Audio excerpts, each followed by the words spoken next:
स्वागत है आप सभी का एक बार फिर से हमारे YouTube चैनल RN क्लासेस में। मैं अपने चैनल पे RRB NTPC previous year question continue ला रहा हूँ शिफ्ट वाइज, और इसमें मैं 9 जनवरी के शिफ्ट नंबर फर्स्ट का विश्लेषण करूंगा। और इससे पहले मैंने लगभग 15 शिफ्ट का विश्लेषण किया है, आप लोग उसको देख सकते हैं। मैं इसमें करंट अफेयर को भी शामिल कर देता हूँ ताकि आप लोगों को एक सटीक आइडिया लग सके कि करंट का क्वेश्चन कहाँ कहाँ से पूछा जाता है। तो आइए शुरू करते हैं। पहला क्वेश्चन है, किसी भी कंप्यूटर सिस्टम का मस्तिष्क किसे कहा जाता है?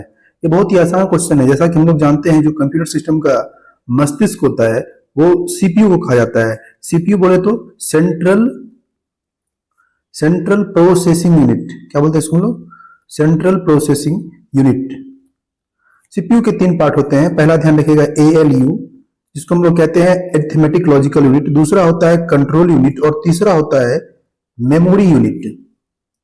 अगला क्वेश्चन है, भारत के वन्य जीव संरक्षण अधिनियम 1972 में कितनी अनुसूचियां हैं? तो वन्य जीव संरक्षण अधिनियम से पिछले बार लगातार क्वेश्चन पूछा जा रहा था। इसमें कुल मिला के टोटल 6 अनुसूचियां हैं, जिसमें हर तरह के प्रजातियों को वर्गीकृत किया गया है कि कौन सा संकटग्रस्त है, कौन सा लुप्तप्राय है। उससे पहले मैं आपको बता दूं, एक वन्य जीव संरक्षण, वन्य पक्षी संरक्षण अधिनियम, ध्यान रखिएगा, वन्य पक्षी संरक्षण अधिनियम 1887, ये ध्यान रखना है।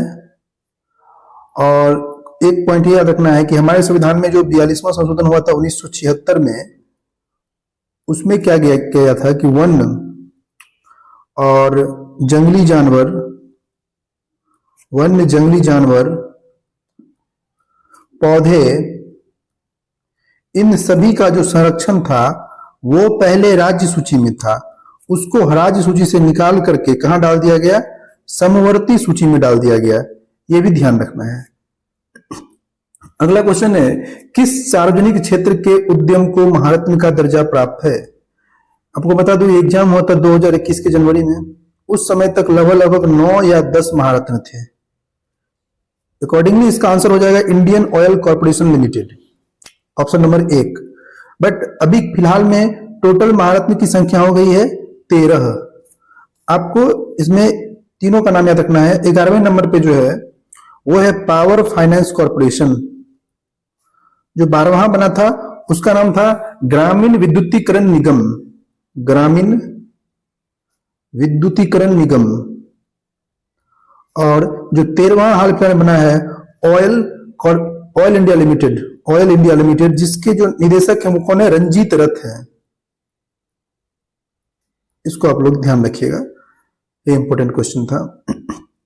डैश एक संचार प्रोटोकॉल है, तो इसका यही क्वेश्चन है। हर शिफ्ट में कंप्यूटर का मैं आपको बता रहा हूं कि 3 क्वेश्चन मिनिमम पूछा जा रहा था। तो HTTP एक संचार प्रोटोकॉल है। HTTP का फुल फॉर्म होता है हाइपर टेक्स्ट ट्रांसफर प्रोटोकॉल, क्योंकि इसका फुल फॉर्म भी किसी न किसी शिफ्ट में पूछा गया था। नेक्स्ट क्वेश्चन है, भारत के निम्नलिखित में से किस वाइसराय ने निर्वाचित स्थानीय सरकारी निकाय बनाने की पहल की? तो आपको पता है कि लॉर्ड रिपन, जिनको हम लोग कहते हैं स्थानीय स्वशासन का जनक कहा जाता था, इन्होंने ही ये निकाय बनाई थी। ये भारत में लगभग 1880 से लेकर के 1884 तक वायसराय के रूप में काम किया। और इसके जो कुछ महत्वपूर्ण कार्य थे वो आपको ध्यान रखना है। इन्हीं के समय में एक आया था इल्बर्ट बिल विवाद। दूसरा, सिविल सेवा में इन्होंने 19 वर्ष के आयु को बढ़ा करके 21 वर्ष कर दिया था। तीसरा, हंटर कमीशन जो शिक्षा से रिलेटेड था, इन्हीं के समय में आया था हंटर कमीशन 1882।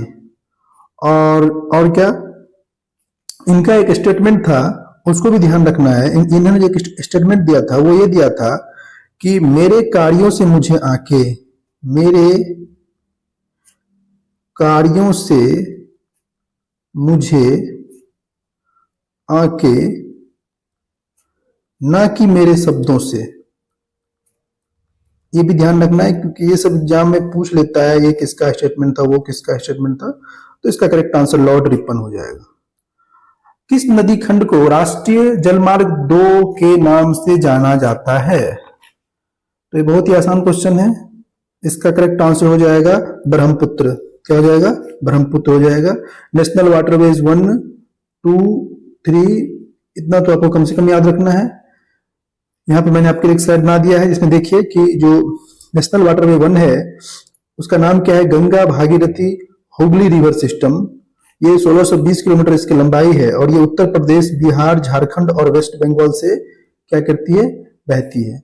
जो राष्ट्रीय जलमार्ग 2 है ब्रह्मपुत्र नदी पे है, इसकी लंबाई 891 किलोमीटर है और पूरे के पूरे असम डिस्ट्रिक्ट में फैला हुआ है।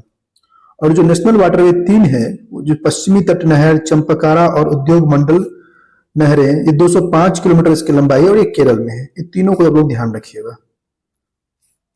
जनसंख्याकी संक्रमण को किसके रूप में वर्णित किया गया है? ये थोड़ा सा टफ भी है और इकोनॉमिक्स का क्वेश्चन है। इसका जो है करेक्ट आंसर हो जाएगा कि समय के साथ समाज में जनसंख्या में परिवर्तन की एक प्रक्रिया है जिसको हम लोग क्या कहते हैं? जनसंख्याकी की संक्रमण कहते हैं। इसका ऑप्शन नंबर 3 करेक्ट आंसर हो जाएगा। ओपेक का मुख्यालय कहाँ है? जो अंतरराष्ट्रीय संगठन है उसमें से क्वेश्चन हर शिफ्ट में 1 नंबर का तो आ ही रहा था, इसमें ओपेक का पूछ दिया है। तो ओपेक का जो मुख्यालय है वो वियना है। ओपेक का फुल फॉर्म है organisation of the petroleum exporting countries, OPEC. इसका हेडक्वार्टर वियना में है, ऑस्ट्रिया की राजधानी। और इसका जो स्थापना हुआ था वो 1961 में हुआ था, ये भी ध्यान रखना है। CSC द्वारा ग्रामीण विपणन को बढ़ावा देने के लिए भारत के किस शहर में पहला कैश एंड कैरी स्टोर खोला गया था? ये करंट का क्वेश्चन है, इस पर उतना मैं विश्लेषण नहीं करूंगा, बस आपको ध्यान रखना है करंट में किस तरीके से क्वेश्चन आ रहा था। इसका जो करेक्ट आंसर हो जाएगा वो मुरादाबाद हो जाएगा। 2019 में विश्व आर्थिक मंच के वैश्विक प्रतिस्पर्धा सूचकांक में भारत का क्या रैंक? ये भी करंट का क्वेश्चन है जो उस समय पूछा गया था। अकॉर्डिंगली उस समय तो इसका आंसर 68वां था, लेकिन आपको आज के डेट का याद रखना है। तो अभी जो हाल फिलहाल में है वो 2024 में जो है सो IMD के द्वारा दिया गया है वैश्विक प्रतिस्पर्धा सूचकांक, जिसमें भारत का स्थान कितना है? 39वां है। और जो टॉप पे है वो सिंगापुर है, ये ध्यान रखना है। किसने दिया है? IMD ने दिया है, the institute of management and development. Ayushman Bharat योजना वर्ष 2018 में कहां से शुरू की गई थी? ये भी करंट का क्वेश्चन है। तो ये पता है झारखंड के रांची से शुरू किया गया था, नरेंद्र मोदी ने इसे शुरू किया था। ये गरीबों के लिए बेहतर हेल्थ स्कीम है।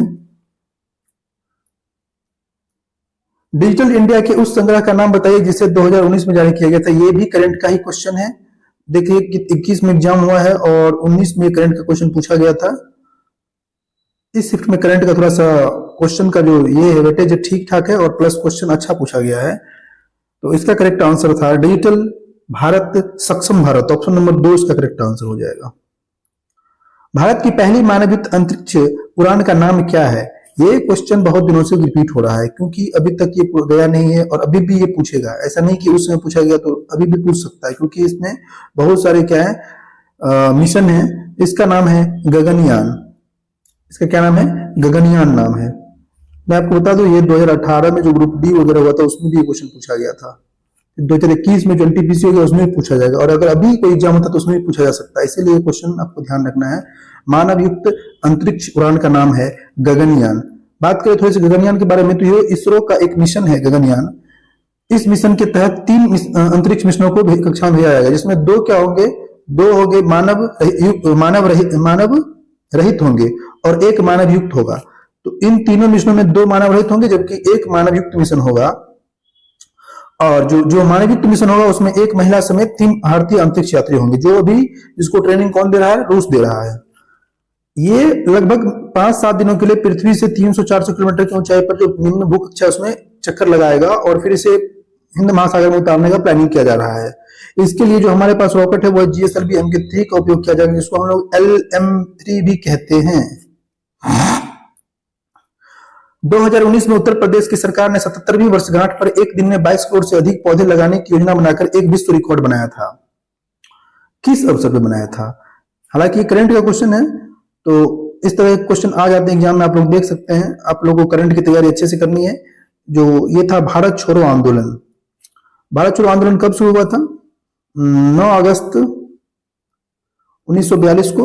और ये पारित कब हुआ था? 8 अगस्त 1942 का जो इंडियन नेशनल कांग्रेस था, भारतीय राष्ट्रीय कांग्रेस के बॉम्बे सेशन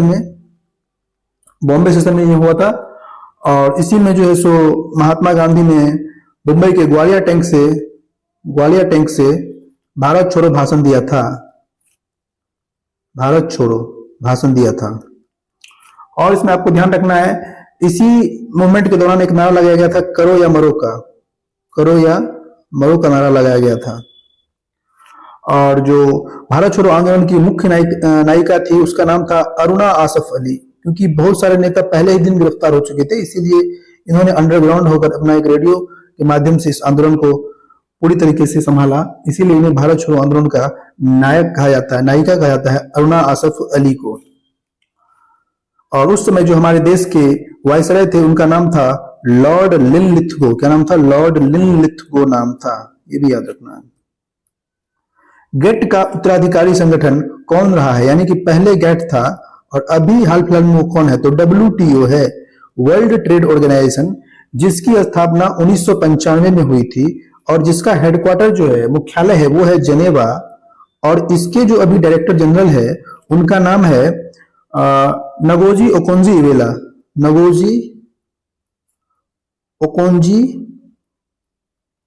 इवेला। बस इसी तरह आपको नाम याद रखना है, एग्जाम में आए तो आप टिक कर सको।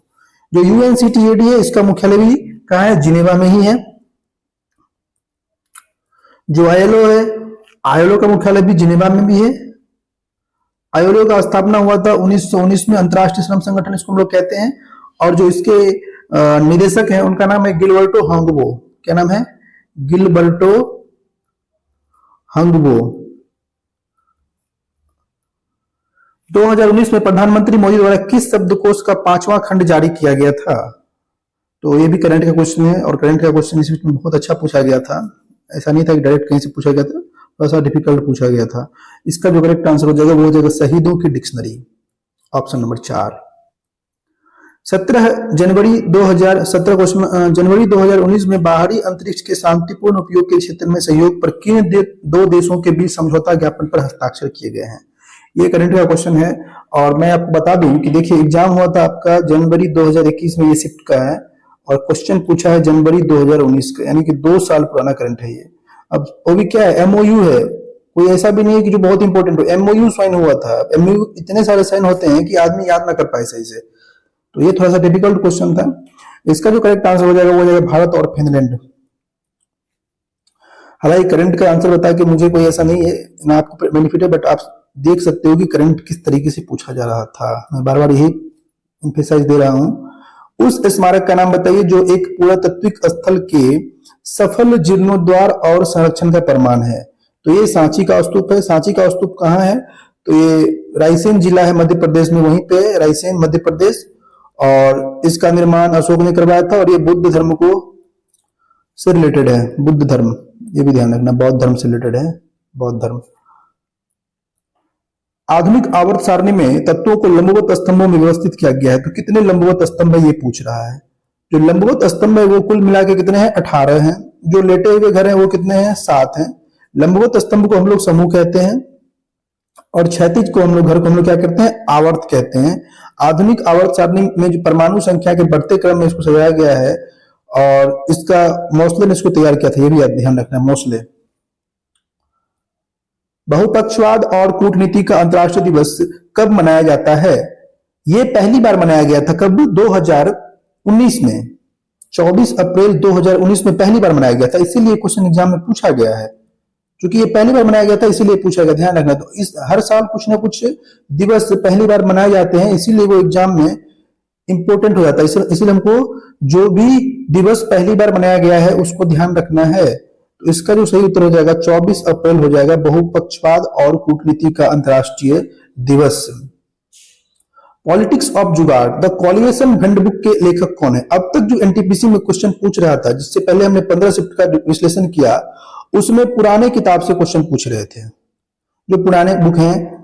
लेकिन ये पहला शिफ्ट जब मैंने देखा है कि जो न्यू बुक है, हाल फिलहाल के बुक है, उससे क्वेश्चन पूछा गया। वैसे इसके जो लेखक है पॉलिटिक्स ऑफ जुगाड़ द कॉलिशन हैंडबुक के इसके लेखक हैं सबा नकवी जी। और इनकी कुछ और इंपॉर्टेंट बुक मैं देख लूं, इन गुड फेथ एक बुक है, इन गुड फेथ। दूसरी पुस्तक है capital conquest, capital conquest, conquest.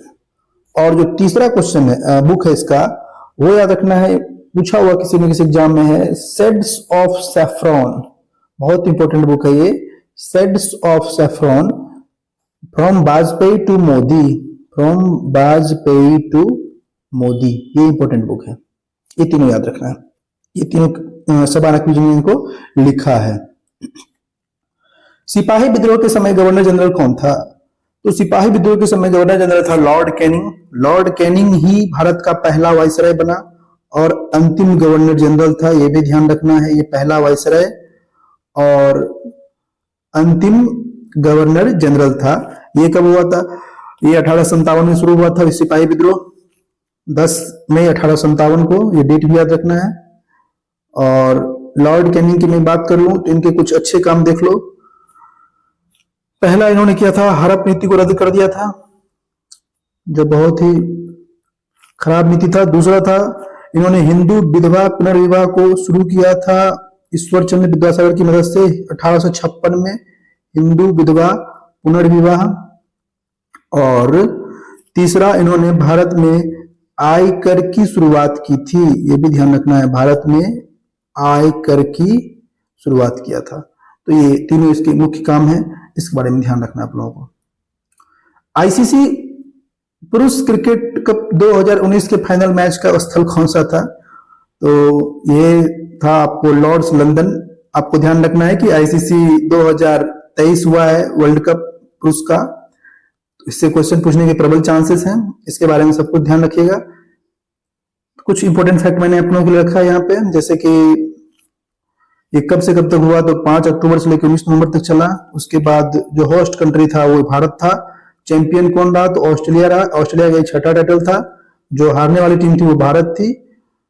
Player of the series Virat Kohli थे, मोस्ट रन विराट कोहली और मोस्ट विकेट मोहम्मद शमी। अच्छा, इसमें मैंने कुछ कुछ और आप लोग इसके बारे में आप लोग ध्यान रखिएगा ताकि आपका क्वेश्चन ना छूटे। स्वतंत्रता के बाद द्वितीय पंचवर्षीय योजना 1956 से 61 के बीच पश्चिमी जर्मनी के सहयोग से किस इस्पात संयंत्र की स्थापना की गई?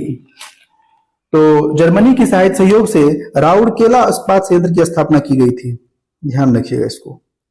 और जो दुर्गापुर है, दुर्गापुर में हम लोगों ने लगाया था यूनाइटेड किंगडम की मदद से दुर्गापुर, और भिलाई रूस की मदद से, सोवियत संघ रूस, और बोकारो भी रूस की मदद से। इसमें जो ये बोकारो है ना, ये तीसरी पंचवर्षीय योजना के तहत इसकी स्थापना की गई थी। ये थोड़ा सा इंपॉर्टेंट है। तो राउरकेला पूछे तो जर्मनी लगा देना है, दुर्गापुर तो यूनाइटेड किंगडम, भिलाई और बोकारो रसिया। क्लियर? अंतर्राष्ट्रीय गांधी शांति पुरस्कार 2018 भारत के राष्ट्रपति द्वारा को दिया गया है। करंट का क्वेश्चन है, अभी 2018 का करंट पूछ रहा है, 2021 में करंट का तो कोई लिमिट ही रेलवे नहीं रखा है, 2 साल 3 साल पुराना पूछ रहा है। तो उस समय इसका करेक्ट आंसर था योहेई ससकावा, ध्यान रखना इसको। निम्नलिखित में से किस नेता ने ताशकंद समझौते पर हस्ताक्षर किए? जो ताशकंद समझौता हुआ था वो 1965 में जो भारत और पाक वार था, इंडो पाक वार, उसके बाद ये समझौता हुआ था कहां पे? उज्बेकिस्तान की राजधानी ताशकंद में 10 जनवरी 1966 को, जिसमें हमारे भारत के जो मुख्यमंत्री थे वो लाल बहादुर शास्त्री जी थे और पाकिस्तान के मुख्यमंत्री अयूब खान था। इन्हीं के बाद हमारे लाल बहादुर शास्त्री जी की मृत्यु हो गई थी। इसमें कुछ बात और ध्यान रखना है, जो हमारे लाल बहादुर शास्त्री थे उसके बारे में ध्यान रखना। ये हमारे भारत के 1964 से लेकर 1965 तक प्रधानमंत्री थे। इन्हें हम लोग शांति पुरुष के नाम से भी जानते हैं। इन्होंने एक नारा दिया था, जय जवान और जय किसान का नारा इन्होंने ही दिया था। और यही पहले व्यक्ति थे जिनको 1966 में मरणोपरांत पहली बार भारत रत्न दिया गया। मरणोपरांत भारत रत्न पहली बार पूछ ले तो ये लाल बहादुर शास्त्री जी हो जाएंगे। और इनके जो समाधि स्थल है उसको हम लोग कहते हैं विजय घाट। क्या कहते हैं? विजय घाट। क्लियर। रात में आसमान में तारे क्यों टिमटिमाते हैं? क्योंकि वायुमंडलीय अपवर्तन के कारण। बहुत ही आसान क्वेश्चन, ऑप्शन नंबर 1 इसका सही उत्तर हो जाएगा। श्वसन प्रक्रिया में ग्लूकोन जैसे जटिल कार्बनिक यौगिक के रूप में ऊर्जा प्राप्त के लिए विघटित हो जाता है, तो एटीपी, सब लोग जानते हो इसको, एटीपी। भारत सरकार के किस मंत्रालय ने वस्तु और सेवा कर अधिनियम 2017 लागू किया? सब मारेगा वित्त मंत्रालय, लेकिन हो जाएगा गलत। इसका सही उत्तर हो जाएगा कानून और न्याय मंत्रालय। बात करें जीएसटी की, तो ये हमारे भारत में इंट्रोड्यूस्ड हुआ 21 जुलाई 2017 को। 101वां कॉन्स्टिट्यूशन अधिनियम था ये। और जो हमारे देश में पहला स्टेट जो लागू किया वो असम था। जीएसटी में 5 स्लैब है, 0%, 5%, 12%, 18% और 28%। इसको नहीं बोलना है। और जो पहला देश था वो कौन था? फ्रांस था। डैश ने किसने ब्राह्मी और खरोष्टी लिपियों की व्याख्या की जो पहले के शिलालेखों के लिए उपयोग की जाती थी? तो ये थे जेम्स प्रिंसेप साहब। बहुत इंपॉर्टेंट क्वेश्चन है ये, जेम्स प्रिंसेप, ध्यान रखना। कृत्रिम उपग्रह पहली बार किस सदी के दौरान बनाया गया? तो 19वीं सदी के दौरान बनाया गया था। चिपको आंदोलन की तरह निम्नलिखित में से किसका उद्देश्य उत्तर कन्नड़ जिले में वनों की रक्षा करना है? तो ये था अप्पिको आंदोलन। क्या था? अप्पिको आंदोलन था। चिपको आंदोलन जो है ये 1970 के दशक में चल रहा था और इसके जो नायक थे वो सुंदरलाल बहुगुणा थे। सुंदरलाल बहुगुणा, ये भी आपको ध्यान रखना है। मरीजों के दांत के बड़े प्रतिबिंब देखने के लिए दंत चिकित्सक द्वारा किस प्रकार के दर्पण का उपयोग करते हैं? तो कौन सा दर्पण है जो बड़े बड़े इमेज बना के दिखाता है? तो वो है आपका अवतल दर्पण। ऑप्शन नंबर 3 इसका करेक्ट आंसर हो जाएगा। सूर्य की पराबैंगनी विकिरण से पृथ्वी की रक्षा कौन करता है? आसान क्वेश्चन है, ओजोन करता है। 2019 में 45वां G7 शिखर सम्मेलन निम्न में से किस शहर में आयोजित किया गया था? वो तो हमको याद रखना नहीं है, देखना है हम लोगों को। अभी जो हाल में हुआ है 2024 में, 2023 में और आगे 25 में होने वाला है। 23 में जो हुआ था वो जापान में हुआ था, अभी 24 में इटली में हुआ है और 51वां होगा कनाडा में। ये तीनों इंपॉर्टेंट, इसको याद रखिएगा। तो ऐसे पैदल से बता दो, ये बियारिट्ज फ्रांस का एक जगह है, वहां हुआ था। संयुक्त राष्ट्र के किस संगठन के हिस्से के रूप में पेरिस में अंतर्राष्ट्रीय शैक्षिक योजना संस्थान है? तो पेरिस में किसका मुख्यालय है? यूनेस्को का मुख्यालय है। यूनेस्को का फुल फॉर्म क्या है? United Nation Educational Scientific Cultural Organization, जिसकी स्थापना 16 नवंबर 1945 को हुई थी। इसमें कुल 193 सदस्य देश हैं और इसके जो निदेशक हैं उनका नाम है आंद्रे ऑजले। आंद्रे ऑजले, ये आपको ध्यान रखना है। राइबोसोम क्या बनाते हैं? तो राइबोसोम प्रोटीन बनाते हैं। ऑप्शन नंबर 3 इसका करेक्ट आंसर हो जाएगा। निम्नलिखित में से किसने वर्ष 2019 में नोबेल शांति पुरस्कार जीता था? देख लो भाई, कुछ एग्जाम था आपका 2020-21 में, 20 का नहीं पूछ के 19 का नोबेल पुरस्कार पूछा है। तो अभी एग्जाम अगर आपका 25 में होना हो तो आप 2 साल 23 और 24 का नोबेल पुरस्कार ध्यान रखना, कुछ भी कहीं से पूछ सकता है। इसका सही उत्तर उस समय अबी अहमद था जो इथियोपिया के राष्ट्रपति थे। और मैंने एक लिस्ट आप लोगों के सामने रखा है कि 2024 का जो नोबेल अवार्ड है वो किसे किसे मिला है। जैसे कि फिजिक्स और मेडिसिन के क्षेत्र में मिला है विक्टर एम्ब्रोस और गैरी रुबकुन को। फिजिक्स में मिला है जॉन हॉपफील्ड और जोफ्री हिंटन को। केमिस्ट्री में मिला है डेविड बेकर, डेमिस हेसाबिस और जॉन एम जंपर को। लिटरेचर में मिला है हैंग कैंग को। पीस में निहोन हिंडाउन को। और जो इकोनॉमिक्स उसमें मिला है डेरोन एकमोग्लू, साइमन जॉनसन और जेम्स रॉबिन्सन। नाम थोड़ा डिफिकल्ट है बट याद तो करना पड़ेगा। सूचना और संचार प्रौद्योगिकी, जिसे अब RMSA के तहत एकीकृत किया गया है, को कब शुरू किया गया था? तो इसको 2004 में शुरू किया गया था। ये थोड़ा सा डिफिकल्ट क्वेश्चन है क्योंकि करंट में थोड़ा सा ओल्ड करंट हो जाता है ना। क्षेत्रफल की दृष्टि से विश्व का छठा सबसे बड़ा देश कौन सा है? तो ऑस्ट्रेलिया हो जाएगा इसका सही उत्तर। भारत का 7वां है। पहला देखो, पहला हो जाएगा रसिया, दूसरा है तुम्हारा कनाडा, 3 नंबर पे चीन, 4 नंबर पे US, 5 पे है ब्राजील, 6ठा पे है ऑस्ट्रेलिया और 7वां पे है अपना भारत। ध्यान रखना इसको। तो ये था हमारा पूरा का पूरा 9 जनवरी 2021 का शिफ्ट नंबर 1 का एनालिसिस। बहुत जल्द मैं शिफ्ट नंबर 2 का एनालिसिस ले आऊंगा। प्रीवियस ईयर लाने का मतलब ये है कि आप लोग एक आइडिया लगा सको कि एग्जाम में पैटर्न क्या रहता है। तैयारी उसके अकॉर्डिंग कीजिए, कुछ भी मत पढ़िए, और करंट पे अधिक फोकस करने की आवश्यकता है, क्योंकि करंट 2 साल पुराना भी पूछ रहा है हर शिफ्ट में। तो करंट पे अधिक फोकस कीजिए, जिससे लगभग 10 क्वेश्चन तो कम से कम आ रहे हैं। मिलते हैं अगले क्लास में, तब तक के लिए धन्यवाद।